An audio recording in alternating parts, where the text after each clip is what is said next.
Okay, we're live on YouTube. We're not live on Facebook. What happened here? Hello, YouTube. It just disappeared. Okay. Let's just go live. We'll fix all the other stuff later.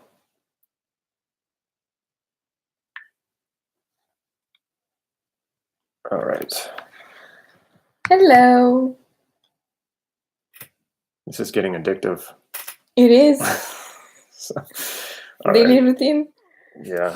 Let's see. You're not quite in it as much. Let's fix that. Okay. Let's talk about a continuation of the question that you had. Let's see. I'll make sure that the Facebook people can see us well. Okay. A continuation of the question that you had. You want to repeat your question? Actually, some people might not have seen our past lives, so let's introduce ourselves. Yes. You are? I'm Yulia. I'm from Romania, and I'm very glad to be here, learn more. And she has no formal NLP training other than just the crazy stuff that I've been filling her head with in regular conversations, or what seems to be regular conversations. Who knows? I can't tell. So I'm Damon, of course, from NLP Gym. And real quick, get the stuff out of the way. I am doing an online practitioner training. Enrollment is open right now. Enrollment is closing this Saturday. So you can get started right now and get immediate access to the training. And then I also go live with the group. So actually this Sunday, right after the enrollment closes, I will be going live to talk to you, the students, and make sure that you've gotten off to a good start. So that's where we'll be starting, but you can get in now and get immediate access. And then on Saturday midnight, and here in California time, we will be closing the enrollment. And when will I be opening it again? That's a question I keep getting. I don't know. I've got so many other projects coming up. So we'll see. It's not one of those things that I just set up and say, okay, go buy it, and then you're left on your own. This is something I do with the students. So it does take some of my time, and I have to make sure that I have time to do the other stuff that I need to do. Okay, let's get to the question. And we're not going to stay on as long as we've been staying on, because we always say we're going to start doing this for 10 minutes, and we end up doing this for 45 minutes. And I think it's your fault. Of course, I enjoy listening so much that I can't just say, hey, you should stop. She keeps whispering to me, keep going, keep going. Yeah, you're good, don't stop. Okay, so back to my question. Right now, I feel like I want to do several things. I think Damon actually inspired me with some of them. And I feel like I don't have time for all of them. I'm kind of like a perfectionist. And if I do something, I want to do it the best it can be done. And right now, I can't decide how to start with one of them, or at least where should I start? Should I go with all together? Should I try to fill up all my schedule, or how exactly should I do it? Okay, there's a presupposition in NLP that basically states you can accomplish anything, no matter how big the task is, if you chunk it down into small enough pieces. Does that make sense? Yes, it does.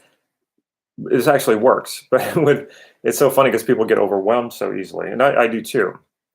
And that's when I stop and realize, first of all, break it down into smaller pieces so it doesn't seem so overwhelming. And so one of the analogies I like to use is, imagine if you were so close to a ship, like you're standing next to a huge ship, a giant yacht, and somebody like just dropped you there and suddenly you opened your eyes and you were like this close to the ship. You wouldn't know what you're looking at, would you?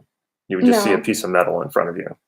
Exactly. And then somebody would say, okay, this thing in front of you, drive it.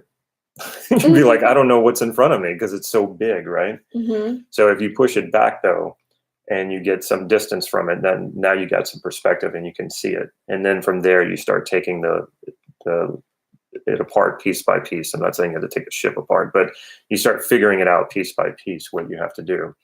So what I often find when I'm coaching people, and for myself, when I'm feeling very overwhelmed, is that it feels like everything is too close to me. And actually, that's usually what I'm visualizing, or what my clients are visualizing. They're visualizing everything that they have to do too close to them. And so what I have them do is push everything back and then say, okay, let's start looking at the pieces of this, and let's start prioritizing it and putting it into individual pieces. The other thing that I would say, and this is becoming, I think, less and less a thing these days, and it's actually, and because of that, it's becoming more and more important. We don't take the time to give pieces of what it is we want to accomplish enough time. So let's say you want to learn NLP, and yeah, it's huge. I mean, it's big. There's language patterns, there's submodalities, there's meta programs, there's all these things to learn in NLP. If you just took one of them and work on it consistently until you get good at it, it wouldn't take that long. It actually wouldn't take that long. But what I'm seeing is people just jumping around from one thing to another. And you even asked me that about the training, because there's 8 modules, and I think you asked me, can I jump around? And it's not that you can't. You can jump around, but it's more the mentality of jumping around that I get concerned about with students, because it's this idea that, okay, I'm getting bored, so I need to jump to something else. And this is so, social media these days is feeding this. It's like, oh, that's whatever happened yesterday is old news. Whatever I was talking to my daughter, I took her to VidCon, and the first time I went to VidCon, which was a little more than a year ago, she was all about an app called Musical.ly. Musical.ly was a big deal, and she was using it all the time. And then I took her to VidCon this past June, and I said, hey, did you find the Musical.ly stage? Because they'll have stages for the different apps at VidCon. And she goes, Musical.ly? Like, it was almost like she had forgotten about it. I'm like, oh, come on, like, you loved Musical.ly. Now you're talking about it like it's like Musical.ly. Like, there's all these other apps. So there's this, oh, as soon as I get bored, I got to jump to the next thing. This mentality of that. Well, you're never going to get good at anything. You need to slow it down, take one thing. One of the things when I was first getting started in NLP, I was always fascinated with pacing and leading. And so I really took the time to get good at pacing and leading. And I did that when I was working with, in sales was one big one. I did it with family members. And then that was usually covertly, like they didn't know what I was doing. And then I had practice partners, and I created a practice group, and I would consciously work on these things with them. They knew what I was doing. Do you know what pacing and leading is? No. Okay. So pacing is like, if we had just met, I mean, we're already in rapport. We know each other. So it's not like something we have to really work at. But if I had just met you, say you'd come into my office and I wanted to sell you something, I'd want to kind of mirror your posture. And I would probably, especially with your head tilt, I would want to kind of line myself up just like you. And immediately you have a sense of like, there's familiarity there. And then gradually I would watch your breathing. And then, like, I just saw your chest go up as you breathe. Yeah. And I would want to match up with that. And then I would listen to your sensory predicates. Like, you might say something, you might use a lot of visual words, like, oh, I see what you're saying. Well, you can't actually see what I'm saying. But when you say that, that lets me know that internally you're seeing an image. And I can just tell from your eyes reflect a lot of light, that you're very visual. And your eyes are pretty bright and open, which means you're wanting to take in more information visually. So then because I know that, then I'm going to phrase what I'm telling you in visual terms. Like, do you like the way that looks? And I might be talking about something I'm explaining, not anything visual. And that's going to work for her. That's the kind of communication that's going to work for her. So that will increase your sense of being familiar with me, which will then increase the level of trust. And we call that rapport. So that would be pacing. It's the actual things that I'm doing to build rapport with her. When it's time to lead, I'll test it. Or when I want to lead, I'll test it. And maybe I'll do something like, I'll scratch my shoulder and I'll see if she moves her arm as well. If she does, then that's an indication that she's going to follow me if I start leading. The other thing is, if she starts using my words, that's a really good indication that you're leading someone, because they're picking up the words that you're saying. So there's rapport there. And when somebody's in rapport, they will go far to stay in rapport. Like, especially when I've played around with this and I want to break rapport with someone, I'll start, like, I'll shift my body and I'll try to not mirror them. And what'll happen is they want to stay in rapport because rapport feels good. It feels familiar. And then they'll start shifting and trying to go the way that I'm going. And then maybe I'll start saying things that I know they will disagree with. And then they'll start finding ways to somehow agree with me.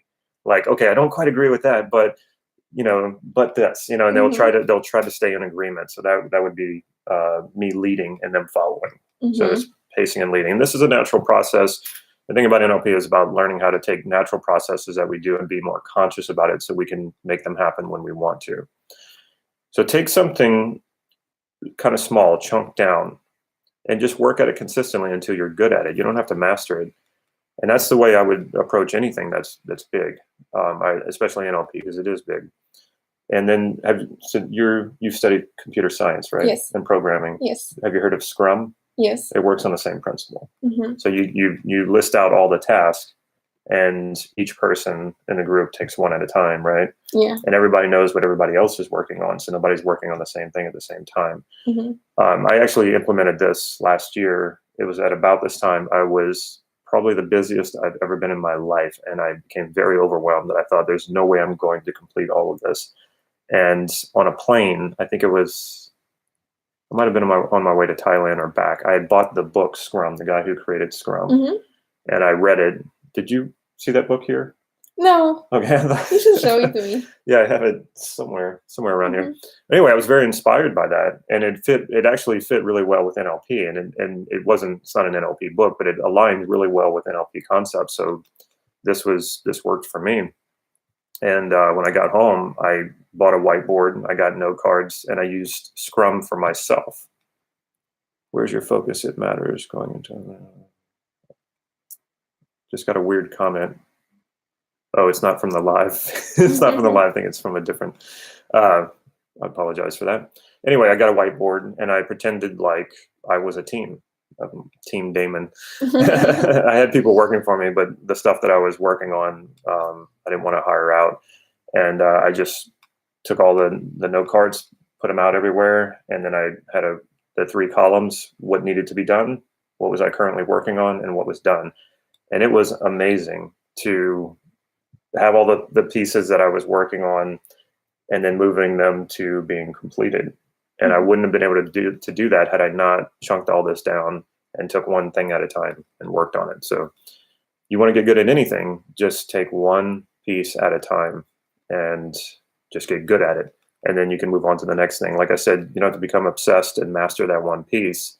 Just get good at it and then move to the next thing. And so you do this over a year. Say you're learning NLP, which has a lot of parts to it, and you're taking one part at a time. You're doing it consistently enough to get good at it, and then you move on to the next piece, and then you just keep doing this. Just think where you'll be in a year.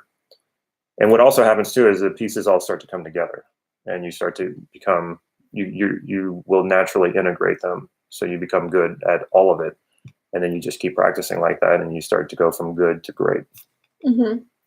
Sounds very good. You think that'll help? Yeah, but give me that book. Okay. Or tell me more. Okay. Yeah, it's more of a story about how he created it, and then he gives you the instructions in the end. But people have expanded on it so much. It's very popular. We're about 35 miles south of Silicon Valley, where we are right now.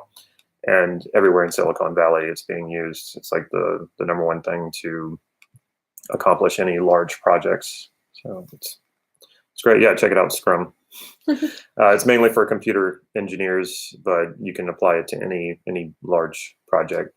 And I would take it even further, and I would treat your life, or I would say how I treat my life is as a project.